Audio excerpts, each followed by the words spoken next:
যদি আমাদেরকে সংসদে পাঠায়, ঢাকা ৮-এ আর কোন চাঁদা তন্ত্র চলতে দেয়া হবে না। যেইখানে চাঁদা শুনবো, আপনারা দেখেন না আমরা কি পারি না পারি, গত ১.৫ বছরে দেখেন নাই?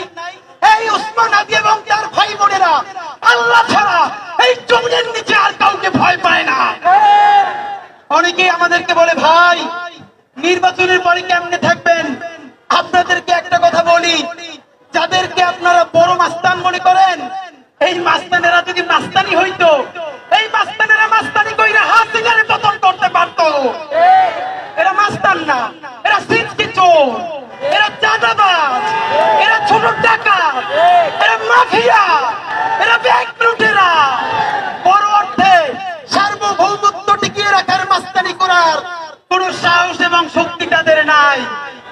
অনেকে আমাদেরকে বলে, অমুক নেতা ১৫ বছর লড়াই করছে, আর হাদিরা তখন কই ছিল?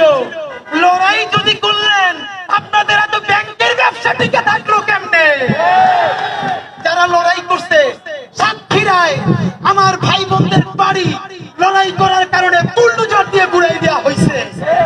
এই ঢাকায় যারা স্বাধীনতার পক্ষে দাঁড়াইছে, হেফাজতের রাত্রে মানুষের পক্ষে দাঁড়াইছে, তাদের ব্যবসা বাণিজ্য লুট করা হয়েছে। তাহলে এত বড় বিপ্লবী এখন হইলেন, এতগুলো ব্যাংক, এত বীমা, ঢাকায় এত হোটেল, এত ব্যবসা বাণিজ্য কেমনে চালাইলেন ভাইরা? এই সব কথা বলে আমাদের পিছনে লাগে লাভ নাই। নতুন আমাদের চরিত্র হননের জন্য টোকাই, ভালো কাপড় চুপড় পরলে চেহারা ভালো হইলেই এলিট হয়, বস হয়, এই চিন্তা বহু আগের দিন গেছে। শুনেন, মানুষ এলিট হয় তার চিন্তায়, মানুষ এলিট হয় তার মনস্তত্ত্বে। ভালো কাপড় চুপড় সব থেকে সন্ত্রাসী খুনি হাসিনার চাইতে বেশি কেউ পড়তো না।